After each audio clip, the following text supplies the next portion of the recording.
To the Mavericks, man. Yeah, man, but we got some stuff to get to today, bro. Yeah, we got some stuff. I wanted to go ahead and just give just wrap up the Drake and Kendrick thing, because last time when we discussed it, we left off at Meet the Grams, so we actually didn't even get to talk about Not Like Us and everything that came after the Hard Part 6. So just to wrap everything up, what are your final thoughts? Just give me a quick analysis, what your thoughts were on the entire battle, who won, who messed up, who wasn't, just give it to me. Give it all to me. Okay, so for me, Kendrick won. And it's actually kind of wild. Like, I know people that are saying Drake won. I've seen a lot of that too. I've seen a lot of people saying that Drake won. I don't understand how. Yeah, they're saying that Drake won, and this is just being looking at it objectively. I love both of these guys. For the core diehard Drake fans, you're gonna have to explain to me how exactly Drake won this. That's my whole thing about this whole thing. I'm wondering what's making them say that Drake won. I don't know. For me, I say Kendrick won. He seemed more calculated. He seemed more ready. And it just seemed like he just had more in the clip anytime Drake had anything. And I just feel like at that point, I don't want to say Drake just was going to lose just off rip, but it just seemed like Kendrick came more prepared and more calculated. And I feel like when you more prepared and calculated in a battle / war rap, this was a war. Yeah. This was the Avengers. Yeah. You know what I'm saying? It's like he won the battle in the war. Like, you know what I'm saying? Like, and I feel like when you come more equipped in like ready in battle / war, you're going to win. So I feel like he was more prepared. And then just what he was doing, like on Euphoria, just when you get to the technicalities and the way he was rapping. Euphoria was high level rap. That's what I'm saying. And so like, and I'm not dismissing Family Matters because I still listen to Family Matters. I think so. We had that conversation. Like, Kendrick won, but Drake. I'm not dismissing some of the things that Drake was saying. He was going off. Yeah, like Drake can rap. Like, I'm not about he can rap. That's one thing I can say about this. Like, Drake is gonna still spar with anybody. Thank you. Yeah, Drake is gonna still spar with anybody. Like it you know what I'm saying? He ain't gonna back down from no battle. Yeah. I mean, he might have lost the battle / war, but he's gonna definitely he's still gonna come with it.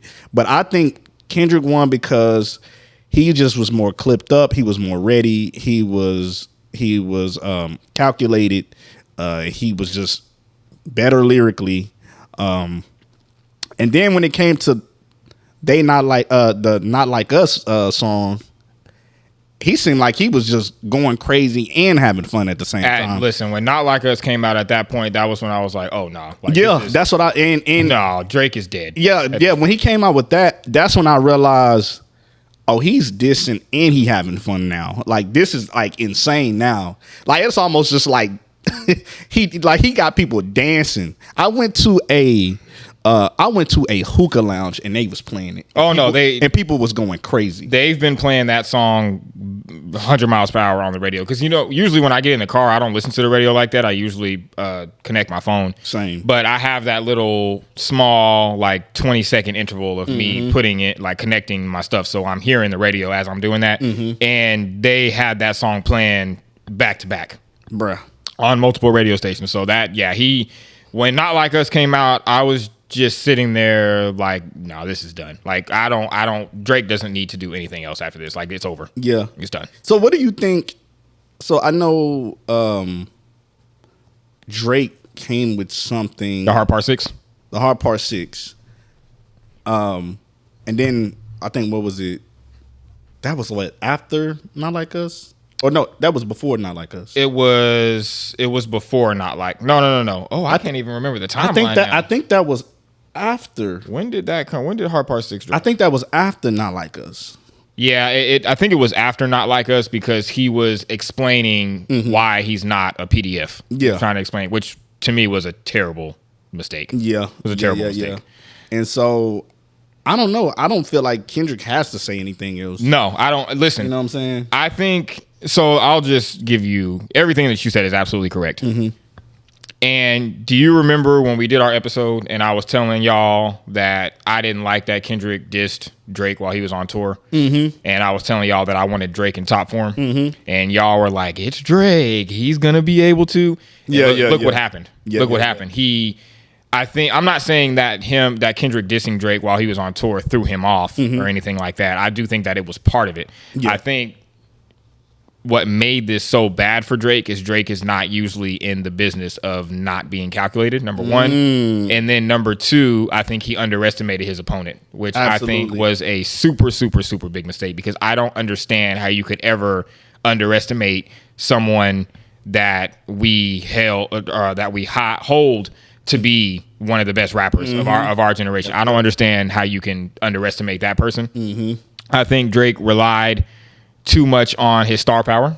When we ain't nothing in the rap battle. I said from the beginning that you're not going to be able to billboard your way out of this. You're not going to be able to do that. If you're going against Kendrick, you're going to have to actually rap. Yeah, you can't use popularity as leverage. You're not going to be able to do that. And I think that he thought that his star power and him being able to control the narrative on the internet was going to be able to get it done.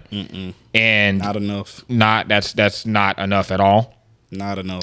And so I think when Kendrick dropped like that and the song went number one while Drake was on tour, I do think that was the start of the throwing him off. Yeah. Yeah. I think him having to finish up the tour, and he had so many people coming at him, because remember, it was Kendrick, it's Future, it's Metro, it's Ross, it's all these people that are coming at him. It just seemed like he was out of character. This is not normal for Drake. It's not normal for Drake to not be strategic. So I think that was the first thing. I think the next thing was push-ups, which I liked push-ups. Yeah, push-ups. I did like push-ups. It was dope. I think it was good. It was a good starter. It was a good bait starter. Good bait. Yeah. I think it was good bait. I think one thing I will say is I do commend Drake for responding to 6 people. Yeah. Like he's the only person that's really had to do that. Fact. So I commend him for that. But the second mistake was him mentioning Whitney on push-ups. Man. That was a mistake. Man. And it was a mistake because we saw what happened when he mentioned Push's wife. I don't know why he would do that. Why would you do that?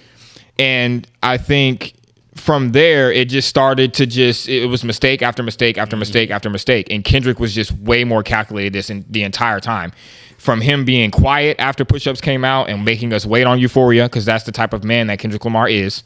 He's not the type of person that's going to be on social media. He's not going to try to control. He doesn't need all that. I don't even think he cares about all that. Man. He's just going to rap. That man be scoping, bro. Yeah. That man, like how you scope a room out, he scopes out situations and just wait. Yeah. and he, man, so calculated, bro. That's a dangerous person. Very calculated. And the thing is I love how, even though Kendrick killed him, I think that there is some level of respect there. I think Kendrick has some level of respect for Drake because he used Drake's own thing against him. He used I'm gonna drop the hit, I'm gonna go back to back, I'm gonna rap first, I'm gonna be quiet, because that's what when the Meek Mill situation happened, everything that Kendrick did in this situation is what Drake did to Meek. It's everything. That's crazy. Meek got on Twitter, said what he said about the ghostwriting thing. You heard nothing from Drake. Drake was quiet. All social media, Instagram, Twitter, everything was quiet. And then one day on a Tuesday, he came out of nowhere and dropped Charged Up. Man, that was crazy. That was such a crazy time. Yeah, he was just testing the waters with Charged Up, just testing the waters. I need DJ Clue to drop a bomb on it. And then he dropped back to back after he didn't hear anything from Meek, and that destroyed Meek. Back was. We already know what the end result was. Yes, yeah, it's not. That's not a top diss to me, but it is one of the most effective disses. It is because it changed people's entire narrative on Meek Mill. Like we all looked at Meek Mill different. All of us, absolutely. Every single one of us. Absolutely. So that was super effective. So I think Kendrick took that same method and used it against Drake. Yeah. So I think that, to me, in my opinion, I think that Kendrick does have some type of respect for Drake. He does. And I think you have to have respect for your opponent if you're choosing them to be your opponent and you're rapping against them. You're giving time to the situation. Yes, so you respect them in some type of aspect. Yes, you know what I'm saying. So I think Kendrick sees Drake as being great as just like all the rest of us. Yeah, absolutely.